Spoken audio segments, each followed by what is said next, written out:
অদিতিদি, কিছু জানালে না তো? কবে ডাকতে চাও ছেলের বাড়িকে? পার্লারের চেয়ারে নিজেকে গুছিয়ে নিতে নিতে বললেন ভদ্রমহিলা অদিতি আন্টিকে। অদিতি আন্টি আমার বেশ অনেক দিনে পরিচিত। তা প্রায় বছর 10 হলো এনার বিউটি পার্লারে আমি চুল কাটছি, ভ্রু প্লাক করছি। বেশ সপ্রতিভ মানুষটা, আমার সাথে অনেক গল্প করেন, তাই জানি ওনার জীবনটা অনেকটা লড়াই ঘেরা। বিয়ের পরপরই স্বামী মারা গেছিল, সেই থেকে একাই জীবনযুদ্ধে লড়ছেন একমাত্র মেয়েকে নিয়ে। তুমি কি করবে, ফেসিয়াল নাকি হেয়ার কাট? আমার চুলে কাঁচি চালাতে চালাতে ওনাকে প্রশ্ন করলেন আন্টি। আমি ভ্রু প্লাকই করবো শুধু আজ, কিন্তু তুমি আমার কথার উত্তর দাও। বলো তো, কবে পাত্রপক্ষকে ডাকবে? ওদের বারণ করে দাও গো, বলে দাও মেয়ে এখন বিয়ে করতে চায় না, এখনও ও বিয়ের জন্য তৈরি হয়নি ঠিকমতো। নির্লিপ্ত মুখে জবাব দিলেন আন্টি। কি পাগল হলে নাকি? এমন পাত্র ছেড়ে দেবে? ছেলে বেশ বড় মাপের সরকারি চাকরি করে, আর তোমার মেয়ের বিয়ের জন্য রেডি নয় মানেটা কি? 22 বছর বয়স, বয়স তো আর নেহাত কম নয়। তার উপর গায়ের রঙও চাপা।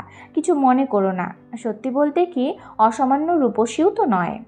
অথচ ছেলের বাড়ি কিন্তু এক কাপড়ে নিয়ে যেতে চায় মেয়েকে, কারণ তোমার ওকে ওদের ভালো লেগেছে। কোনো দাবি দাবা নেই, কিচ্ছু নেই। এমন সম্বন্ধে কি বারবার আসে? আর তোমারও তো কিছু বড় লোকের অবস্থা নয় অদিতিদি, যে বিশাল খরচ করে মেয়ের বিয়ে দিতে পারবে। এরপর হাত কামড়াতে না হয় দেখো। ভদ্রমহিলার গলা থেকে ঝরে পড়ল একদলা উম্মা। সবই বুঝেছি ভাই, কিন্তু মেয়ে না চাইলে তো আর তাকে জোর করতে পারি না। আর রইল বাকি দাবি দাবা বা খরচের কথা, তা তো তুমি ঠিকই বলেছ। খুব বেশি খরচ করে মেয়ের বিয়ে দেবার সামর্থ্য আমার নেই, আর সেই আশাও আমি রাখি না।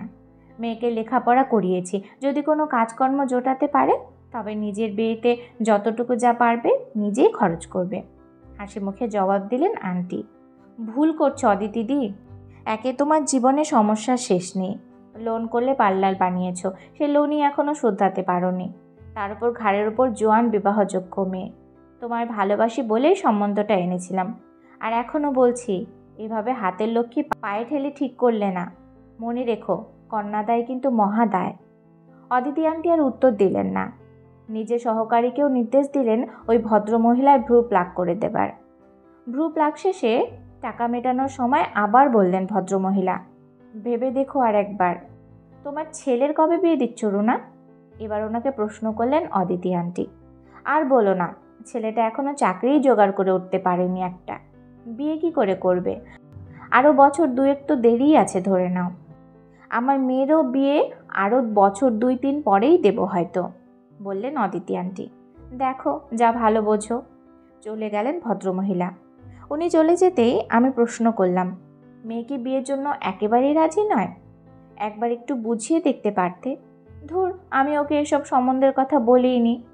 আমার গায়ের থেকে চুল ঝাড়তে ঝাড়তে বললেন আন্টি। সে কি, তবে যে বললে?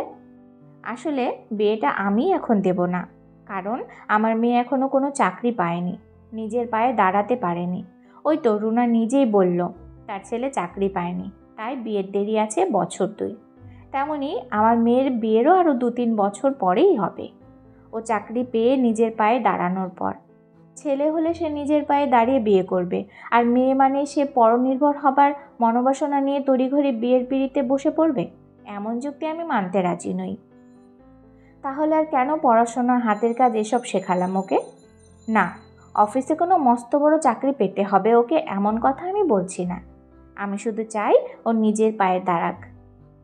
সেটা যে কোনো উপায়ে হতে পারে, যে কোনো ধরনের কাজ হতে পারে, শুধু যেন ওর পায়ের তলার মাটিটা শক্ত থাকে। শুধু চাই যাতে ওকে নিজের জীবনটা চালিয়ে নেবার জন্য কারোর ওপর নির্ভর করতে না হয়। রুনা ঠিকই বলেছে জানো তো, কন্যাদায় মহাদায়। তবে কন্যাদায় মানে আমার কাছে তাকে যা হোক করে বিয়ে দিয়ে পরের ঘরে পাঠিয়ে দেওয়া নয়। কন্যাদায় মানে আমার কাছে কন্যাকে সত্যিকারের এমন একজন মানুষ তৈরি করা, যাতে সে সারা জীবন সসম্মানে মাথা উঁচু করে বাঁচতে পারে। অদিতি আন্টির শেষ কথাটার পর সত্যি আর কোনো উত্তর খুঁজে পাচ্ছিলাম না। কতই বা আর পড়াশোনা জানে মানুষটা, অথচ অনেক তথাকথিত শিক্ষিত মায়ের থেকেও কত বেশি শক্ত তার শিরদাঁড়া। নিজের চোখে দেখেছি তথাকথিত বহু উচ্চবিত্ত পরিবারেও লোভনীয় পাত্রের খোঁজ পেলে অনেক অভিভাবক আপ্লুত হয়ে পড়েন। তারা ভুলে যান মাসে 10 লক্ষ টাকা রোজগার করা ছেলের ঘরণী তৈরি করার চেয়েও অনেক বেশি দরকারি মেয়েকে নিজের ক্ষমতায় 10,000 টাকা মাসিক আয় করার জন্য যোগ্য করে তোলা। তোমার মেয়ে খুব ভালো চাকরি পেয়ে যাবে দেখো, বললাম আমি আন্টিকে। ভালো চাকরি না পেলেও চলবে, ভালোভাবে বাঁচার জন্য যতটুকু দরকার ততটুকু হলেই হলো। তুমি ওকে আশীর্বাদ করো। আমি হাসলাম, কোনো উত্তর দিলাম না, শুধু মনে মনে বললাম তোমার মতো মা আছে যার, তাকে আর অন্য কেউ কি আশীর্বাদ করবে?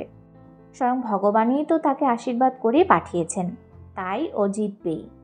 সত্যি অদিতি আন্টির মতো মায়েরা যেন ঘরে ঘরে আসে, এই কথাটাই সেদিনের পর থেকে ভেবে চলেছি।